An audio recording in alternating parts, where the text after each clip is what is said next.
자, 그래서 데이터가 바뀌면 당연히 그 데이터를 처리하는 함수도 영향이 생긴다 이렇게 얘기를 했죠. 두 개를 같이 묶어두면 우리가 좀 더 사용하기가 편하다, 그런 개념으로 클래스를 만들었어요. 그래서 뭔가 자동차라는 걸 우리가 표현을 하고 싶으면 자동차라는 거는 데이터로 이루어져 있고요. 그 데이터를 처리함으로써 어떤 동작을 수행을 하게 됩니다. 그죠? 이 드라이브 같은 경우는 자동차의 움직임을 표현한 건데, 실제로는 이제 제가 출력으로 표현을 했지만 실제로 여러분들이 자동차라는 것을 만든다라고 하면 어떻게 하겠어요? 자동차한테 좌표값을 주고 이 드라이브를 통해서 앞으로 가다라고 하면은 어떤 X축이나 Y축의 좌표값을 변경하는 식으로 자동차의 이동을 구현을 하겠죠. 그러면은 자동차는 자신이 가진 데이터를 함수로 처리를 함으로써 동작을 이루어냈죠.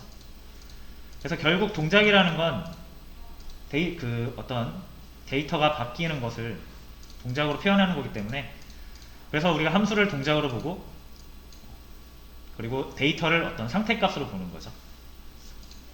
그리고 한 개념이 이것을 동시에 다 가지고 표현이 되기 때문에 그걸 묶어가지고 우리 하나의 개념을 표현하게 되는 거죠. 그거를 클래스라고 우리가 문법적으로 파이썬이 제공을 하는 거고, 그리고 이제 이 클래스 자동차라는 거는 여러 개가 나올 수 있는 거잖아요. 빨간색 자동차, 파란색 자동차, 노란색 자동차. 그럼 상태값은 다 다르지만 어쨌든 본질적으로 걔네 셋 다 자동차라는 걸 우리가 알 수 있다라는 거죠.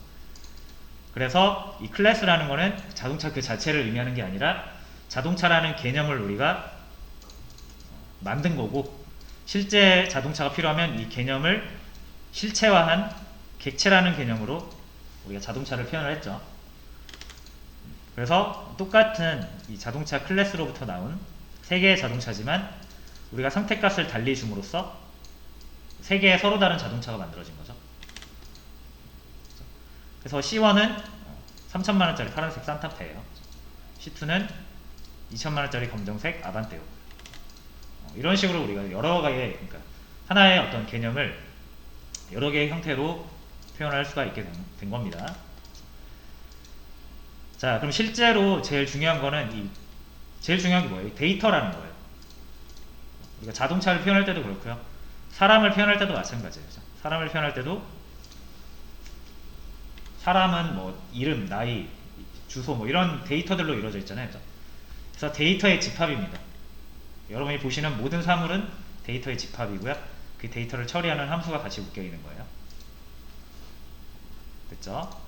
그래서 뭐 클래스의 문법은 우리가 뭐 알고 있으면 좋긴 한데, 만약 모르더라도 일단 이 개념적인 거를 먼저 이해를 하고 가자 이거예요.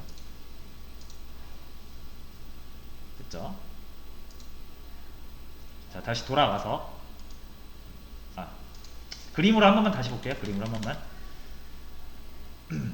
이제 만약 여러분들이 자동차라는 것을 하나 만든다라고 했을 때 자동차의 어떤 속성을 뽑아서 자동차를 표현할 것이냐, 그건 이제 여러분들이 만들 뭐 프로그램이나 서비스에 따라서 좀 달라지는 거지 정해져 있는 건 아니죠. 근데 저는 이제 자동차를 표현할 때 세 가지를 가지고 표현한다라고 하면 어쨌든 이렇게 세 개의 데이터를 저장할 수 있는 공간이 필요하겠죠.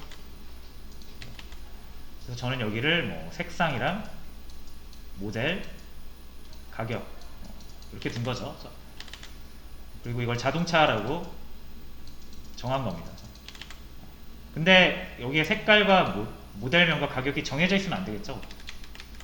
자동차라는 거는 되게 다양한 모습을 띠니까요. 그죠? 그래서 이거는 개념적인 걸로 두고 실제로 자동차의 색깔과 모델명과 가격을 부여하고 싶으면 이 개념적인 것을 하나 실체화해서 여기에다가 이제 필요한 데이터를 저장한다라는 거죠. 자동차가 2대가 필요하면 역시 이 개념적인 것을 하나 더 실체화를 해서 여기다 또 다른 데이터를 저장을 한다라는 거죠. 그럼 이 자동차와 이 자동차는 다를 수밖에 없죠. 여기에다 데이터를 정해버리면 이걸 본따서 다른 자동차들이 만들어질 텐데 자동차들이 다 획일화 되겠죠. 그래서 얘는 건들지 않고 데이터를 집어넣을 땐 새로 복사본을 만들어서 그 녀석한테 데이터를 집어넣는다 라는 개념이었고, 얘가 클래스라고 하면 클래스를 본따서 만든 실체화된 얘들이 제가 복사본이라고 표현을 하기도 했고 실제로는 이제 얘네들을 객체라고 부르는 거예요. 통칭 얘네들을 다 객체라고 부릅니다.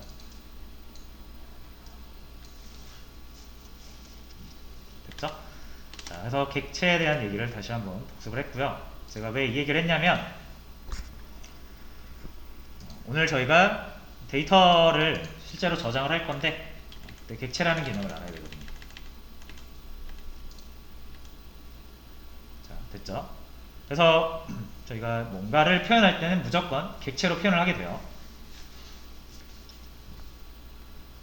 자, 비주얼 스튜디오 한번 켜볼게요.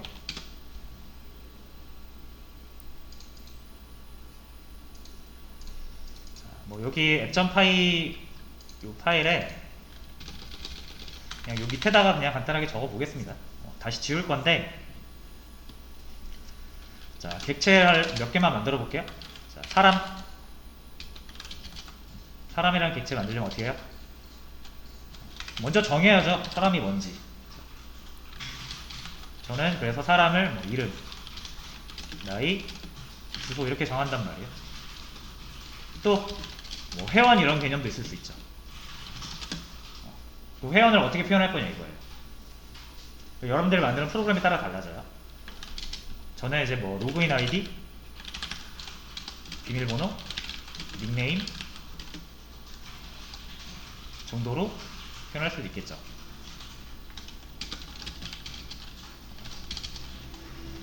게시물, 제목, 내용, 작성자, 작성일, OS 뭐 이런 식으로 내가 게시물을 표현하는데 이거 말고 뭐 추천도 하고 싶다 그러면 여기 추천도 포함해도 되고요. 나는 게시물 만들 때 추천 기능 안 낼 거야 하면 없어도 되고요. 이거는 여러분들이 정하기 나름인 거예요. 자, 무슨 말인지 아시겠죠? 자, 그래서 뭐 사람을 이제 표현을 하겠다라고 하시면은 뭐 3개의 데이터를 저장하려면 3개의 변수가 필요하잖아요. 자, 대신 우리는 클래스라는 걸 통해서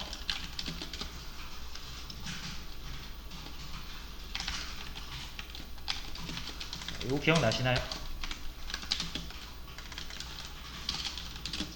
이닛이라는 함수가 하나 있죠. 약속된 함수고요. 여기에다가 여러분들이 사람을 표현하고자 할 때 필요한 3개의 데이터 있죠.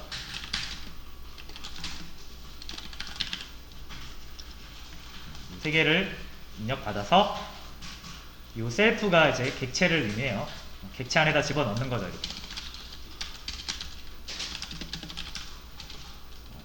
객체의 이름에다가 우리가 정해준 이름, 객체의 나이에다가 우리가 정해준 나이, 객체의 어드레스에다가 우리가 정해준 어드레스. 자, 이렇게 하면 개념, 사람이라는 개념을 하나 우리가 만들어낸 겁니다.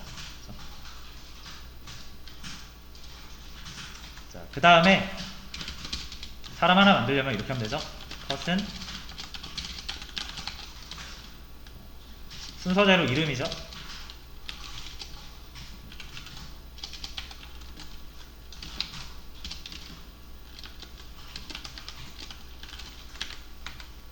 이렇게 하면은 20살 뉴욕 사는 존씨를 만든 거죠. 그리고 이렇게 변수에다 넣어주면 우리 P1을 존슨씨, 그러니까 존이라고 생각하고 사용하면 되는 거예요.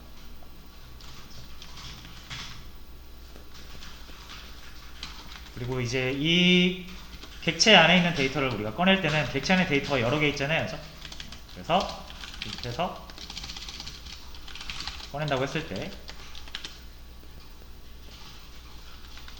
점 해가지고 우리가 지어준 이름 있죠. 네임이라든지 에이지라든지 어드레스. 저건 요 init에서 셀프 점 하면 요 이름으로 데이터가 저장이 되는 거예요. 저 어드레스를 가져오고 싶다. 이렇게 가져오시면 됩니다.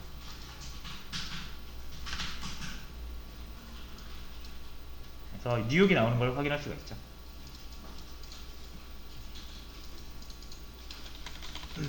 자, 하나만 더.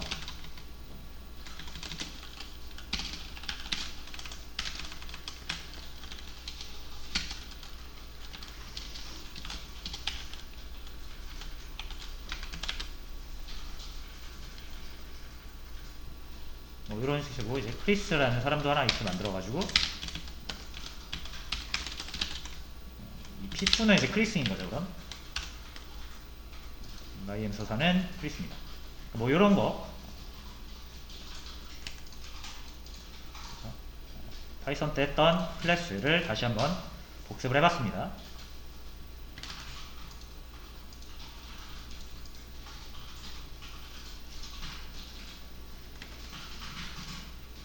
자, 그러면은 이제 여러분들이 요거를 좀 아셔야 돼요.